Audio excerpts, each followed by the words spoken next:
I was sitting at home, scrolling through social media when my phone buzzed with a notification.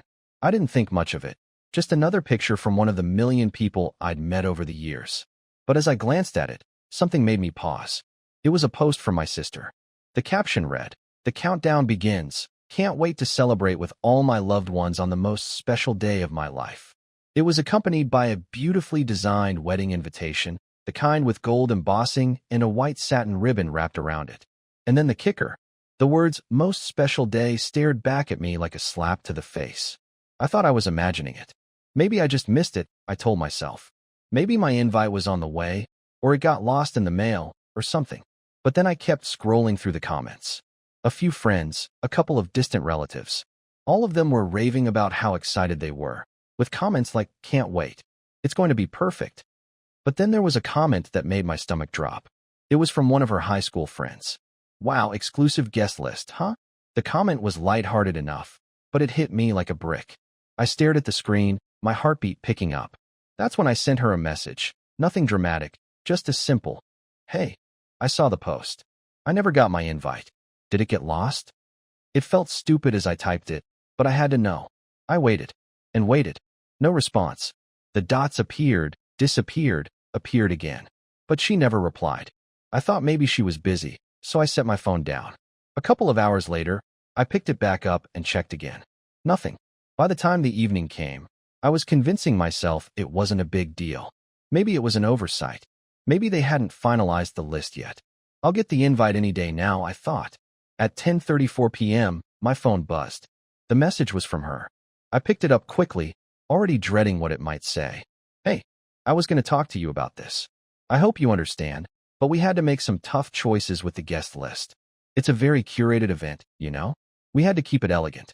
No offense, but you don't really fit the vibe. I know you'll be happy for me from afar, though. Love you." I stared at the screen, reading those words over and over again. I wasn't just not invited. I was intentionally left out. The phone slipped from my hand and clattered against the floor. I couldn't believe it. I'm not part of the vibe. I had just spent months helping her make her dream wedding a reality. The venue deposit, the catering, even part of her wedding dress. And now I wasn't even worth a seat at the table. I picked up the phone, my fingers trembling as I read the message again. "No offense. You don't fit the vibe." It was like someone had poured ice water over my head. I sat in silence for what felt like hours, replaying every moment over the past year. I'd been there for her, never asking for anything in return. Every time she needed something, I gave it. A loan, a hand, a favor. And now, when it counted, I was nothing but a distant memory to her. I was too proud to cry, but damn if I didn't feel like I had been hit by a truck. My chest tightened. How could she do this to me? How could she? I picked up my phone again, my fingers hovering over the screen. What do you say to that? I was about to type something, but before I could, a thought stopped me cold. She didn't even have the decency to tell me to my face. Instead, I had to find out through a damn Instagram post. And the worst part? She didn't even care enough to answer my question. She had the nerve to send me that message and act like it was no big deal. I leaned back in the chair, closing my eyes. The room felt suffocating. No more. No more money. No more favors. No more pretending everything was fine when clearly it wasn't. I was done. And I knew, right then and there, nothing would ever be the same between us again. The next few days were a blur of frustration, hurt, and disbelief. I tried to shake it off, convincing myself that this would blow over. Maybe she'd realize her mistake and apologize. Maybe the whole thing was just a misunderstanding. But deep down, I knew it wasn't. I knew my sister's words weren't just an offhand comment or a misstep. It was intentional. She meant it. I just wasn't part of her world anymore, not in the way I had always been. I spent the days following the wedding invitation incident going through the motions, work, a few errands here and there, trying to keep my mind occupied. But the silence was deafening. The silence from her. The silence from my parents. It was like I didn't exist anymore. I didn't call her. Didn't text. I didn't even bring it up when I saw my parents at dinner a few nights later. I kept my distance, pretending everything was fine. But it wasn't. It wasn't even close. The first sign that things weren't going to change came in the form of a single text from her, 2 days after the wedding post. "I hope you understand why I had to do this. It's just about the vibe. No hard feelings, okay? Love you." I stared at the screen for a solid minute. I had read that same message 5 times before it even registered. No explanation. No apology. Just that vibe nonsense again. I didn't respond. How could I? What was there to say? It wasn't about the wedding. It wasn't about the money. It was about respect. About me being nothing more than a convenient ATM for her to dip into whenever she needed something. And now that she had her perfect day in mind, I wasn't good enough to even be a guest. I tossed my phone on the couch and let out a deep breath. Forget it. I wasn't going to beg for her attention, for her love, for any of it. If that was how she saw me, a fool who thought he was important, then I didn't need to be part of her world anymore. But what I didn't expect was the other messages. From my mom. From my dad. They started, innocently enough, one after the other, filling my phone with missed calls, texts, and voicemails. Mom. Sweetheart, I just wanted to check in. Your sister said you're upset. Please don't be. It's just a wedding. Let's talk, okay? Dad. Hey. Son, your mom and I are worried about you. Everything okay? Give us a call when you get a chance. We love you. And then came Anna. Sister, why are you being so dramatic? Just come to the wedding. This isn't about you. It's just a little mistake. Don't make it worse than it is. I felt my chest tighten with each notification. I couldn't believe it. They still didn't get it. The next morning, as I sat down to my first cup of coffee, I couldn't stop myself from picking up the phone. A voice inside me told me to ignore it, to stay strong. But then I saw the time, 7:38 a.m., and my thumb hovered over the screen as I swiped to open the messages. I couldn't take the guilt anymore. I needed to hear my mom's voice. Maybe she didn't understand, but she was my mom. Maybe there was still some chance for reconciliation, right? I called her back. She picked up after the second ring. Sweetheart, it's good to hear from you. Her voice was warm, soft, like it always was, but something in it felt different. Like she knew this conversation wasn't going to end well. I stayed silent for a moment, unsure of how to start. But I had to say it. I couldn't keep this bottled up. Mom, I need you to understand something. I've done everything for this family. I've paid bills, covered expenses, helped with whatever anyone needed. And for what? To be treated like I'm not even part of it? There was a pause on the other end of the line. A long, uncomfortable silence. Sweetheart, she started, but her voice faltered. I understand you're upset. We just wanted things to be perfect. Your sister, she doesn't understand how much you've done, but she's trying. She is. No, Mom. She's not trying. She's using me. And I'm done. You all are using me.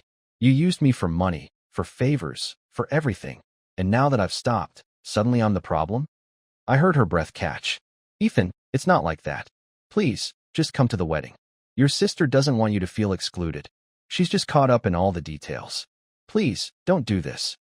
But I wasn't going to let her soften the blow with her calm, soothing words. I couldn't take it anymore. Mom, I said, my voice shaking. I'm not going to play the fool anymore.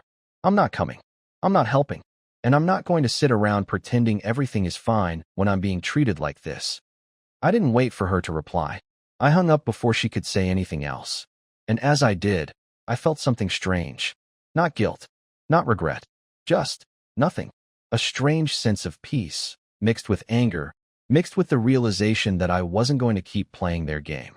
It was the hardest thing I'd ever done. But for the first time, I didn't feel like I was losing myself to them. For once, I was standing my ground. And it felt damn good. But I knew one thing for sure. This wasn't going to be the last time I heard from them. A couple of weeks had passed since I made my decision. It felt like the world had kept spinning without me, while I sat on the sidelines, dealing with the aftermath. The silence from my family was overwhelming, but I was learning to breathe through it. Then, on the morning of the wedding, everything took a strange turn. I had convinced myself that this was the best decision, that I didn't need to be there, that I didn't need to show up for a family that had no respect for me. But I still couldn't shake the thought of it. My sister's wedding. I had spent so much time imagining what it would have been like. What it would have felt like to walk in, proud of the role I'd played in making her day come true, even if it had cost me everything. I had seen the photos from her engagement party, the posts on social media. She looked so happy, glowing like a bride-to-be should. And there I was, the man who had helped make it all happen, left out. So, there I was that morning, pacing in my living room, contemplating the chaos in my head. I wanted to move on, to be done with it. But the stubborn part of me kept asking, what if I just show up? Then, the decision was made. I grabbed my jacket, slid into my car, and started driving. I told myself it was to get closure, to prove to myself that I was strong enough to do this, to prove that I didn't need them. I arrived at the venue with a feeling of discomfort already weighing on me. The decorations were as grand as I expected, too perfect, too polished. The kind of wedding my sister had always dreamed of, with everything in its place. As I walked through the venue, I could already feel my heart beating in my throat. I walked past the crowd of guests, trying not to make eye contact with anyone I recognized. The room was filled with the hum of conversation, but when I spotted my sister, I felt the pull. She was standing next to her fiancé, looking radiant in her white dress, her smile wide and genuine. I paused, unsure of what to do next. She hadn't seen me yet. My fingers twitched, almost reaching for my phone to take a picture of her in her gown, but I stopped myself. No, you're not here to be a part of this. Before I could make another decision, a voice interrupted my thoughts. Hey, you came. It was my mom. She was practically glowing with excitement as she rushed toward me. I tried to force a smile. I just came to drop off a gift, I said, my voice flat. Oh, sweetheart, you didn't need to do that. Thank you. We've missed you, she said, pulling me into an awkward hug. I tensed up, not sure how to respond. As she pulled away, I caught a glimpse of my sister in the distance, her eyes scanning the room. And that's when I saw him, Kevin, my sister's ex-husband, the one who had been barely in the picture for so many years. He was standing at the bar, laughing with a few other guests, his demeanor relaxed, his eyes a little too focused. I watched as my sister, still in her wedding gown, made her way over to him. My stomach dropped as I saw the way she smiled at him. And then she placed her hand on his arm. No way, I thought, my heartbeat thumping louder in my chest. She laughed at something he said, her fingers brushing against his shoulder in a way that made my jaw clench. Then, in the next moment, they were dancing. Just the two of them, on the dance floor, moving like nothing else in the world mattered. I was frozen, watching them sway together, the familiarity between them so apparent. It wasn't just a dance. It was a slow, intimate movement, the kind that said more than words ever could. My stomach twisted. I hadn't expected this. I didn't know what I was expecting, but it wasn't this. This was betrayal, pure and simple. It's a wedding. It's her day, I told myself, trying to shake off the rising anger inside me. But watching them together, watching the way she looked up at him, laughing at something he said, was too much. I stayed quiet, barely able to move. It was surreal, watching her with him, as though I didn't exist, as though I never had. I turned away, but just as I did, my phone buzzed. It was a text from her. Are you here? I'm so happy you came. Can't wait to talk to you later. I know you'll have a blast. I laughed bitterly, the cold smile creeping onto my face. I wanted to respond, but my fingers trembled as I typed. I deleted the words before they even fully formed. I turned and walked outside, out into the cool evening air. The venue behind me felt like it was closing in, pressing in with everything it represented. The perfection, the image, the smile. I needed air. I needed distance. But just before I left, I heard something that made my heart stop, the soft sound of her laughter again, and the way it sounded as she spoke to him. She called him by his name, the name I'd never thought I'd hear her say with such affection again. My fists clenched. My chest tightened. It wasn't just the fact that I wasn't included. It wasn't just the fact that she'd left me out of the guest list. It was the way she was reconnecting with him. The man who had destroyed their marriage. The man who had walked away from their family years ago. In that moment, I realized something. I had been nothing more than a placeholder in her life. I didn't belong here. I never did. As I walked away, I felt the distance grow between us, and for the first time, I didn't feel like the one who had been wronged. I felt like the one who had finally let go. And that, in a strange way, gave me a sense of relief. I didn't know what I had expected. I had driven to the wedding expecting a sense of closure, hoping that maybe, just maybe, seeing her happy would allow me to walk away from the bitterness I had carried for the past few weeks. But nothing could have prepared me for what I saw that night. I didn't stay much longer after walking out into the cool air. I couldn't. I wanted to leave. But then, I heard it. The music changed, the upbeat tempo shifted into something slower. And then, there it was, the unmistakable sound of her voice. Would you care to dance? I recognized the voice immediately. It was her. I looked back toward the doors, standing on the outside, heart pounding. I could barely make out the figures on the dance floor, but there was no mistaking it. She was dancing with him. Kevin, the man she had divorced years ago. The man who had never been part of their lives until, apparently, this moment. The man who had caused so much damage to their family that I couldn't even begin to fathom how she could let him back in so easily. It wasn't just a dance. It wasn't just some random interaction. It was more than that. I saw the way she leaned into him, her hand resting lightly on his shoulder, the way they moved together like no time had passed between them, like nothing had changed. I felt my stomach drop to my feet. It hit me all at once. The betrayal wasn't just about her choosing him over me. It was about the years she had spent pretending that nothing was wrong, pretending that I was just a convenient family member who would be there whenever she needed something. And here she was, dancing with him like he was the love of her life, like nothing mattered more than him. I couldn't keep watching it. I turned, practically running out of the venue, needing space, needing air, needing to get as far away from that moment as possible. I stumbled down the steps, my hands gripping the railing as I tried to steady myself. I didn't know what to do with the anger boiling inside me, the feeling that I had just been slapped across the face. I had been a fool, a complete fool. I had given so much for her and for them, for this family, and it meant absolutely nothing. I pulled out my phone. My fingers hovered over the screen for a moment before I began typing. I saw you. I saw you with him. The man who destroyed your family. The man who left you for dead. And here you are, dancing with him like nothing ever happened. I can't believe you. I can't believe this is what you've turned into. I stared at the message, heart hammering.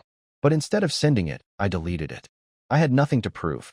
No matter what I said or did, she would never understand. The illusion of the perfect sister, the one I had helped build for so long, was crumbling before my eyes. She would never see me the way I had seen her, never understand the sacrifices I had made for her and for this family. Instead of sending the message, I closed my phone and shoved it in my pocket. There was nothing left for me here. I didn't need to make her feel bad for what she had done. She already knew. I walked away, each step carrying me further from the place where I had once felt like I belonged. But now, as I walked down the street, the weight of it all pressed down on me. The years of helping, the years of pretending I mattered, the years of being the good brother, only to be ignored when it counted. I didn't turn back, and when I got into my car, the first tears I'd cried in days began to fall, but they weren't out of sadness. They weren't out of regret. They were out of pure, unadulterated rage. Rage that she had taken everything from me, and in return, I had nothing left to give. The world felt empty. My heart felt empty. But in that moment, I knew something for certain. I was done. I was finished with her, finished with this family, and I was never going to go back. I didn't look back. As I pulled out of the parking lot, the anger still burned inside me, but a strange sense of freedom was creeping in. I didn't need to explain myself anymore. I didn't owe them anything. It had taken me years to realize that, but now that I knew it, the weight felt lighter with each passing mile. The drive was long, but it gave me time to think. The wedding, the lies, the betrayal, the way she had just discarded me, as though I was nothing but a background character in her perfect little life. I turned on the radio, letting the hum of the music drown out my thoughts for a while. But even as I tried to focus on the songs, my mind kept going back to that moment. The way they danced, the way she smiled at him, the way she had looked at me, all those years ago, like I was the only one who mattered. It made me sick. I didn't want to think about it. I didn't want to think about them. I thought about turning my phone off, maybe blocking everyone. But I didn't. I just kept driving, my knuckles white on the steering wheel. I had to do something. I had to make this feeling go away. I ended up at a diner just outside of town, pulling into a parking spot and killing the engine. The place was small, an old-school greasy spoon with flickering neon signs and checkered floors. It wasn't much, but it was quiet. Just what I needed. I sat in a corner booth, letting the waitress bring me coffee, black, the way I liked it. The weight of the last few hours started to settle in as I sipped it slowly, the bitterness matching the taste in my mouth. I wasn't surprised when my phone buzzed. Of course it was from my mom. "Sweetheart, please call me back. We need to talk. I'm so sorry. Your sister didn't mean it. This is all just so stressful." I scoffed, setting the phone face down on the table. Stressful? She was sorry? It was all just an excuse. They were all just excuses. I took another sip of coffee, shaking my head. I had spent so many years trying to keep them together, trying to be the good son, the good brother. And for what? To be discarded when I wasn't useful to them anymore? Another text came through. Please, we're worried about you. You can't just cut us off like this. I didn't even bother reading the rest. The words blurred together. We're worried about you. You can't cut us off. Of course they were worried. They had no idea how to function without me. I could see it now. My parents, sitting in their living room, calling me a fool, saying I didn't know what I was doing, asking why I had to be so dramatic. And my sister? She probably didn't even care. She had what she wanted. Everything was perfect for her. I stood up, paid for my coffee, and left the diner. It was time to go home. My real home. The one I had built for myself, away from the lies and the manipulation. When I got back to my apartment, the silence was almost comforting. The familiar hum of the fridge, the quiet of the empty space. It was all I needed. No more expectations. No more pretending. But I couldn't help the nagging feeling in the back of my mind. The guilt. The thought that maybe I should have responded, should have told them how I really felt. But I had said enough. I had done enough. There was nothing left to give. The phone buzzed again. This time it was my sister. You really went through with it? This is what you want. You've ruined everything. I didn't even look at it. I grabbed a pen and paper, writing down a single sentence. Forget you. I'm moving on. It felt good. It felt final. I took a deep breath and set the paper down. That was it. No more calls, no more texts. I had made my decision, and I wasn't going back. I walked over to the window, looking out at the city lights below. For the first time in a long time, I felt calm. It wasn't a victory. It wasn't a win. But it was a start. A fresh start. And as I turned away from the window, I knew one thing for sure. I was free. The next few weeks were a blur. My phone was silent for the most part, except for the occasional text from my mom, each one growing more desperate, more pleading. But I didn't reply. I couldn't. There was nothing to say anymore. Every time I even looked at the phone, I felt that familiar anger rise in me again. I tried to keep myself busy. Work, the gym, anything that would distract me from the reality of what I had done and what I had lost. I focused on the small victories, the things that kept me grounded. But that didn't stop the rest of the fallout from hitting. One morning, about a week after my last conversation with my parents, I woke up to the sound of my doorbell ringing. I groggily checked the time. 9:30 a.m. I wasn't expecting anyone. Not even my family would be stupid enough to show up at my door. But I was wrong. I opened the door, and there they were, my parents, standing there with their coats still on, looking like they had driven for miles. My mom looked tired, worn out. My dad, though, looked almost guilty. Sweetheart, my mom said, her voice soft, like she was walking on eggshells. We need to talk. I didn't say anything. I just stood there, letting the silence between us stretch for a few moments. Can I come in? She asked after a moment, as if she didn't already know the answer. I stepped aside, not saying a word. They walked in, looking around the apartment like they were trying to piece together what had happened. It wasn't the grand home they were used to, with its polished marble floors and perfectly decorated rooms. It was just mine.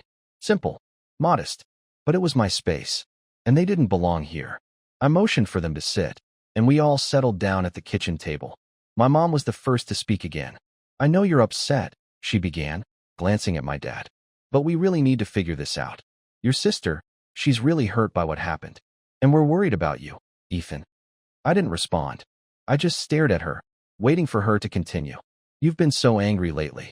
We just want things to go back to normal. Your family misses you. Normal, I repeated, my voice quiet. But the words came out sharper than I expected. You mean back to the way it was before? When I was the one who fixed everything.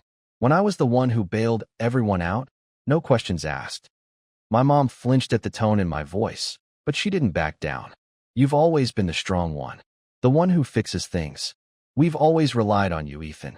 But we're family. Families help each other. That's what we do. No, I said, my voice growing stronger. Families support each other. They don't just take. I've given everything for you all. And what did I get in return? Exclusion. Disrespect. I was there for every single one of you. But when it mattered the most, I wasn't even good enough to attend my own sister's wedding. The words hung in the air like a heavy weight. My dad shifted uncomfortably in his chair, not meeting my eyes. My mom's face crumpled a little, but she quickly regained her composure. Sweetheart, she said, softer this time. It wasn't about you. It wasn't personal. Your sister she had her vision for the wedding. She was caught up in it all. I shook my head, incredulous. Caught up? She used me for money, for favors, and the moment I stopped giving, I was thrown away like trash. I wasn't invited because I don't fit her image of the perfect wedding. I wasn't good enough, not because of who I am, but because of what I do. My mom opened her mouth to argue, but I held up a hand to stop her. You don't get it, do you? You all don't get it. I'm done. I'm done trying to make things work. I'm done trying to keep it all together. And now, I have to deal with the fallout of my decision. And you know what? I'm okay with that. There was a heavy silence between us. I could feel the tension in the room thickening, the weight of everything unspoken hanging like a cloud. After a long pause, my dad finally spoke. His voice was low and tired. You're making a mistake, son. This isn't how family works. You can't just cut us off. I looked at him, my chest tightening with emotion. I'm not cutting you off. I'm finally standing up for myself. And if you can't respect that, then maybe it's better this way. Maybe it's better that we all take a step back. My mom sighed deeply, looking defeated. I never wanted it to come to this, Ethan. I never wanted to lose you. I felt a flicker of something, guilt, maybe. A piece of me still cared, still wanted things to go back to normal. But I couldn't keep living in a world where my family only cared about what I could do for them. Then stop pretending like everything's okay, I said quietly, standing up. Stop pretending like I'm just a tool for you to use when it's convenient. I'm done being that person. My mom didn't say anything else. She just stood, her eyes searching mine, as though she was looking for something, a sign that I would relent. But I didn't. Goodbye, Mom, I said, my voice firm. I love you, but I'm done. She turned and left, my dad following close behind. As the door clicked shut behind them, I stood in the middle of the room, my chest heaving. And for the first time in a long time, I felt like I had made the right choice. The fallout had begun, and there was no going back now. But I wasn't afraid. I was finally free. The days after my parents left my apartment were filled with a quiet, unsettling peace. My phone had gone silent, and for the first time in years, I didn't feel like I was living in a constant state of chaos. It was just me now, and that felt strange, but also freeing. I didn't have to apologize for wanting space. I didn't have to explain myself to anyone. At work, I buried myself in projects, diving into the routine of running my shop. It was the only place I felt like I had control. I lost myself in the day-to-day grind, fixing cars, managing clients, and trying to stay busy so I wouldn't think too much about what had happened. But even as I threw myself into work, there was a nagging thought at the back of my mind. What now? I hadn't expected the silence to last long. And sure enough, a few weeks later, it was broken. One morning, I was in the garage, fixing an engine, when I heard the familiar sound of my phone buzzing from my desk. At first, I ignored it, not wanting to deal with whatever it was. But it buzzed again, and then again. I reluctantly wiped my hands on a rag and picked up the phone. It was my sister. I stared at the screen for a moment, debating whether or not to answer. Part of me was still angry, still hurt by what she had done. But another part of me, an older, quieter part, knew that I couldn't avoid this forever. I swiped to answer, the tension in my chest tightening. Hello. My voice was flat, almost distant. Ethan. Her voice was hesitant, softer than I expected. I've been trying to reach you. I didn't say anything. I let the silence stretch between us, waiting for her to continue. Listen, she began. I'm sorry. I've been thinking about everything, and I know I hurt you. I shouldn't have shut you out like that. I was wrong. I held my breath. This wasn't what I had expected. I had imagined her calling, angry, trying to make excuses, to guilt-trip me into forgiving her. But this felt different, and it made me uneasy. I don't know what you want from me, Anna, I said, my words coming out more harshly than I intended. You hurt me. You cut me out of your life, and for what? So you could have the perfect wedding? So you could dance with your ex-husband? Like nothing ever happened? There was a long pause on the other end of the line. When she spoke again, her voice was small. I was selfish. I know that now. I've been selfish for a long time. She paused. And I need to tell you something. I waited, my heart pounding in my chest. What? She took a shaky breath. I've been thinking a lot about everything, and I'm getting a divorce. Mark and it's over. I wasn't sure what to say. Divorce wasn't a new concept for me. My parents had gone through it, and I'd seen the toll it took on everyone. But hearing it come from her, the one who had always prided herself on her picture-perfect life, shook me in a way I wasn't prepared for. "I'm sorry," I said, though I wasn't sure if I meant it. "I don't know what you expect from me. After everything, I don't know if I can just pick up where we left off." "I know," she whispered, "but I need you to understand. I never meant to hurt you. I didn't know how to balance everything. And now I'm facing the consequences of everything I've done." I closed my eyes, trying to make sense of what she was saying. For the first time, it felt like she was truly being honest with me. The facade was gone. "I get it," I said, my voice softer than before. "But I can't just forget how you treated me. How you used me. You and Mom both. I gave you everything, Anna. Everything. And you threw me away." "I know," she said quietly. "And I'm sorry. I've been so focused on what I wanted that I didn't see what I was doing to you. I took you for granted, and I shouldn't have. I don't expect you to forgive me right away, but I need you to know that I'm sorry. I messed up." I sat down on the bench in the shop, trying to digest her words. It felt like everything had changed in an instant, but I wasn't sure if it was for the better. My sister was admitting she was wrong, something I hadn't heard from her in years. But was that enough? "I don't know what to say," I finally said. "I'm not sure I'm ready to forgive you, but I'll think about it." "I understand. I'm not asking for forgiveness right now," she said, her voice thick with emotion. "I just want you to know I'm sorry. I've always loved you, Ethan, and I always will." I exhaled, rubbing my forehead. "I'm not sure what comes next, Anna, but I can't pretend that everything is okay. I need time."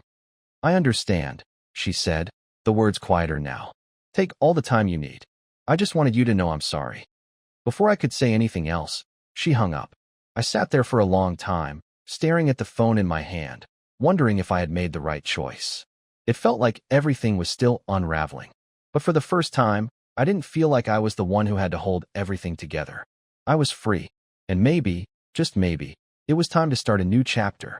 A few days later, things began to shift in ways I hadn't anticipated. Without the constant weight of my family's expectations hanging over me, I was able to focus on myself, my business, and the things that truly mattered. I reconnected with old friends. I started working on projects I'd put off for years. And then one evening, after a long day at the shop, I got a message from someone I hadn't spoken to in a long time. Cheryl, an old friend from college. "Hey, Ethan. I know this might be random, but I've been thinking about you. It's been a while. How have you been?" I smiled to myself as I typed a response. For the first time in a long time, it felt like I had control over my life again, and I was ready to see where this new chapter would take me. It had been a few years since I made the decision to step away from my family, and in that time, everything had changed. I had moved on in ways I never thought possible.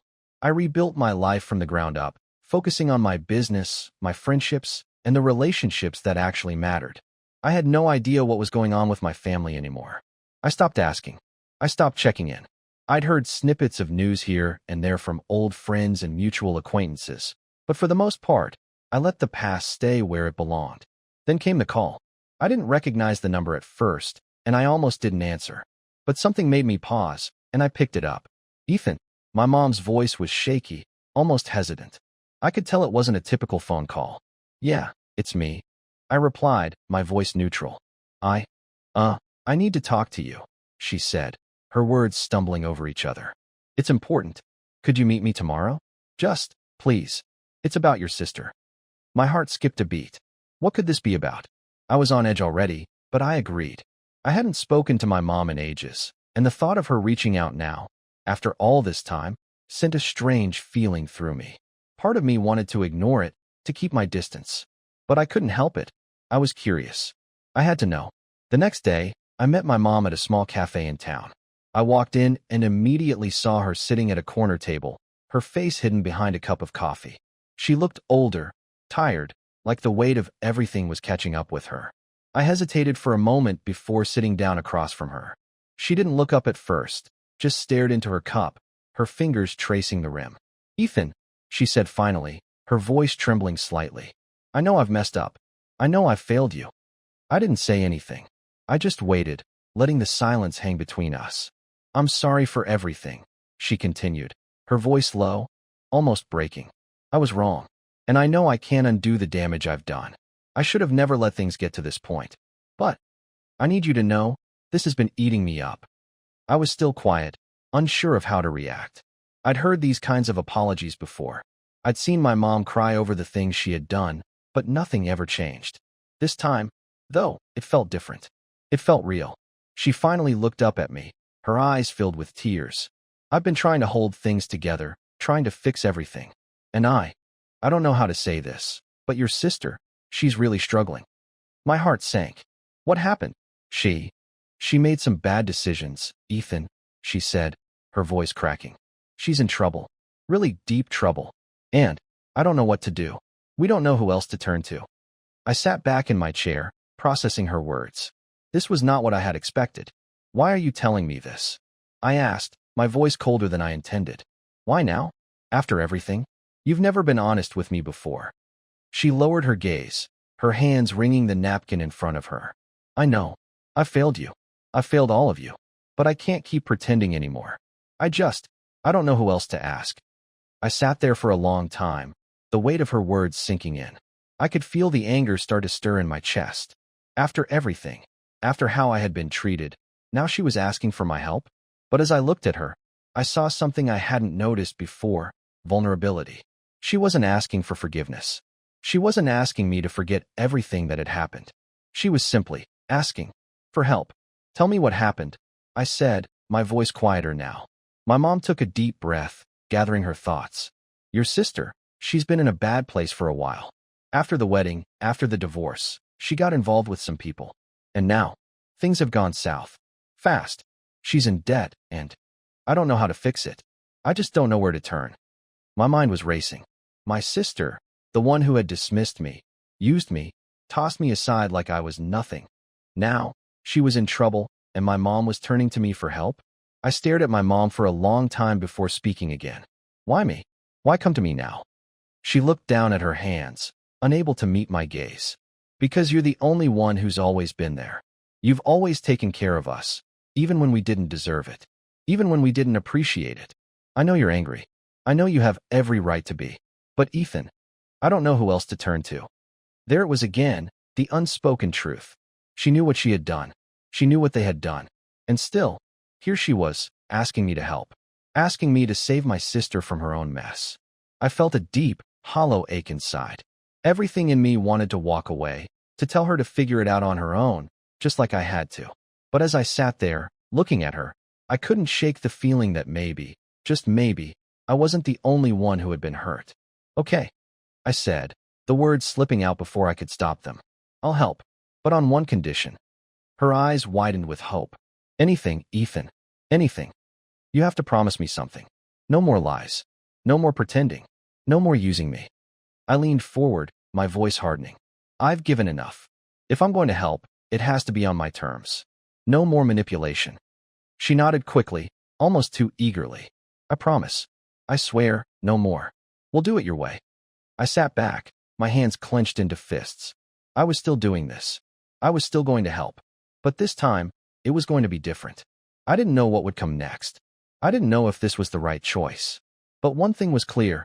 I had finally taken control. This time, I was going to do things my way.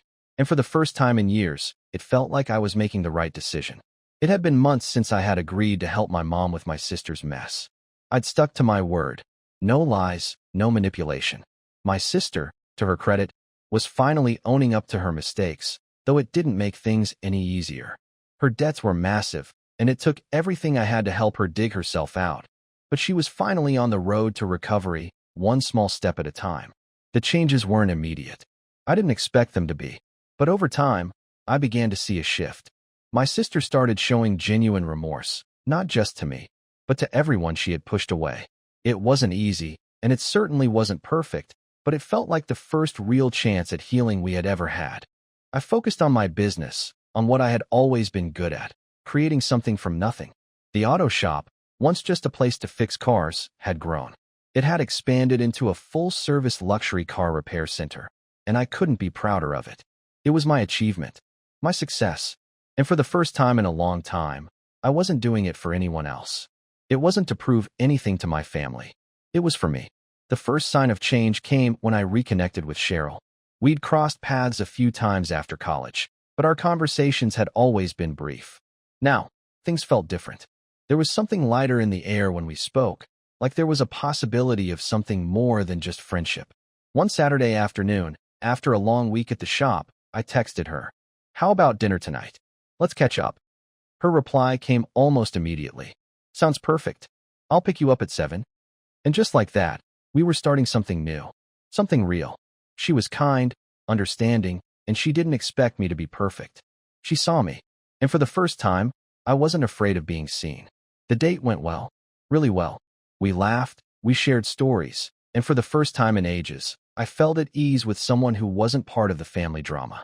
We weren't talking about the past or any lingering bitterness. We were just two people getting to know each other again. A few weeks later, after a string of casual dates, I realized something. This felt right. I wasn't just moving on from my past. I was building something I'd never had before, a future. And with Cheryl, it felt like I had someone in my corner who believed in me. She wasn't asking me to change. She was supporting me as I was. The shop had been doing well, too. Business was booming, and I felt proud of what I had built. But more than that, I felt like I was starting to live my life for myself, without the weight of my family's expectations bearing down on me.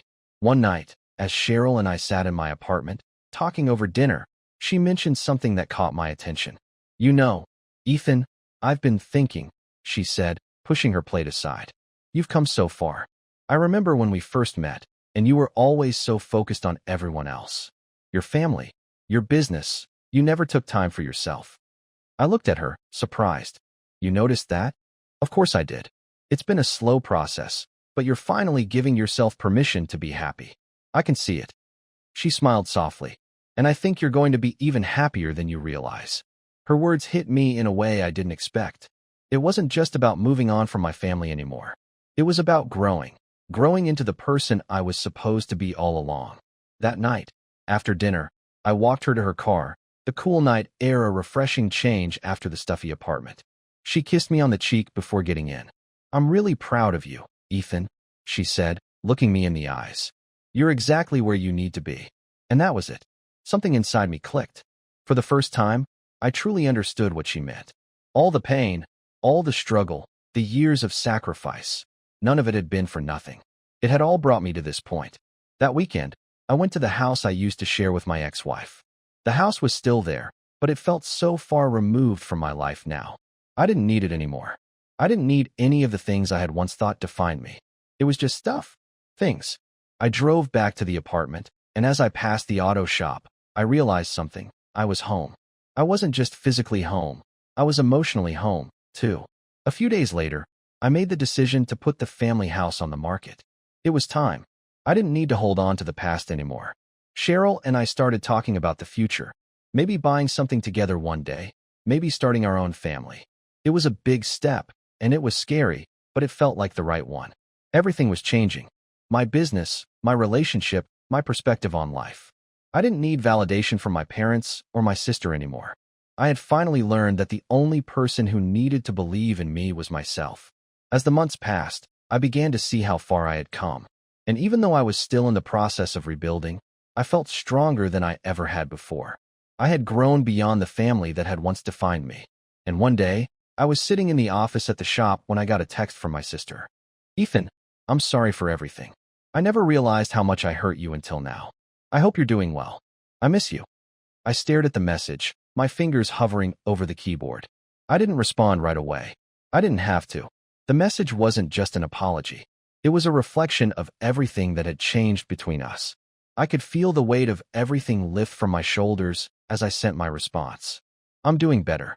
And I hope you are, too." That was it. I didn't need to say anything more. I had let go. I had rebuilt. And now, I was ready to move forward, completely free. As I sat back in my chair, looking out at the bustling shop, I realized that I had finally reclaimed my life. It's funny how life works out. You go through years of struggle, feeling like you're stuck, like things will never get better. Then one day, everything changes, and you find yourself standing on the other side of it all, looking back with a sense of clarity that you never thought was possible. I'm in my late 40s now, and when I look back on the journey, I can't help but feel a strange sense of gratitude. The pain I experienced, the mistakes, the people I had to let go of, all of it led me here. To this point. To this life I've built for myself. I'm sitting in my office, the same one at the auto shop where it all started. It's quiet in here, just the hum of the overhead lights and the occasional sound of tools being used out in the garage. It's peaceful, and it feels right. My phone buzzes on the desk, pulling me out of my thoughts. I glance at it and smile when I see Cheryl's name. Hey, I'm thinking of making dinner tonight. Want to come over? I've been craving your company. I laugh softly and reply back quickly. I'll be there. Can't say no to that offer. As I put the phone down, I look out the window for a moment, reflecting on how much has changed since the day I walked away from everything I knew. The weight of my family's expectations no longer haunts me. I'm free of it, and that freedom has allowed me to rebuild. Not just my business, but my life. There's no more running on fumes. No more pretending to be the perfect son, the perfect brother, the perfect provider. I stopped being what everyone wanted me to be and finally started being what I needed to be. That decision, to walk away, to stop putting others before myself, was the hardest thing I ever did. But it was also the best decision I could have made. I remember the day I finally sold the family home. The house where my ex-wife and I had started our life together. It was filled with memories, but not the good kind. It was a reminder of everything I had sacrificed for a family that didn't appreciate me. The new owners were thrilled with it. It felt strange, watching someone else move in, but in that moment, I realized I wasn't just selling a house. I was selling the past. Cheryl and I have been building something together now. We've been talking about a future, not one defined by the mistakes of our past, but one where we get to decide what it looks like. I smile thinking about how far I've come, not just with Cheryl, but in my personal growth. I never imagined that I would get here, the place where I could truly say that I'm content. A few weeks ago, Mara and Carrie, my daughters, came to visit me. They've grown into strong, independent young women, and while they don't always understand everything I've done, they've come to respect the decisions I've made. That was one of the hardest things for me to reconcile, the distance that formed between us and their mother, but they've always been my priority. I'm proud of them. We're close, even if it's different now. The last few years have taught me a lot about what it means to truly be free. It's not about having everything you want or being surrounded by people who need you. It's about finding peace with yourself, knowing that you've done the best you could, and being okay with the fact that not everything can be fixed. A knock at the door pulls me out of my thoughts. Come in, I call out, smiling as Cheryl steps inside. She smiles back, her eyes bright with warmth. So, I was thinking, maybe we could take a little trip this summer. What do you think? I look at her, feeling a sense of calm wash over me. I haven't felt like this in a long time. Like I'm exactly where I need to be. That sounds perfect, I say, grinning as I get up to hug her. Let's do it. As I hold her, I think about how much has changed. The decisions I've made, the paths I've walked, the people I've let go, and the people I've let into my life. And as I let go of the past, I realize something else. I'm not just moving forward. I'm moving on, in the truest sense of the word. And this time, it's not because I'm running away. It's because I'm finally living for myself. It's hard to imagine my life any other way. And that, I think, is exactly how it's supposed to be. As Cheryl leans in to kiss me, I realize I've already made it to the other side of the storm. I'm free, and the world ahead of me is full of possibilities. And for the first time in a long time, I'm ready to embrace them.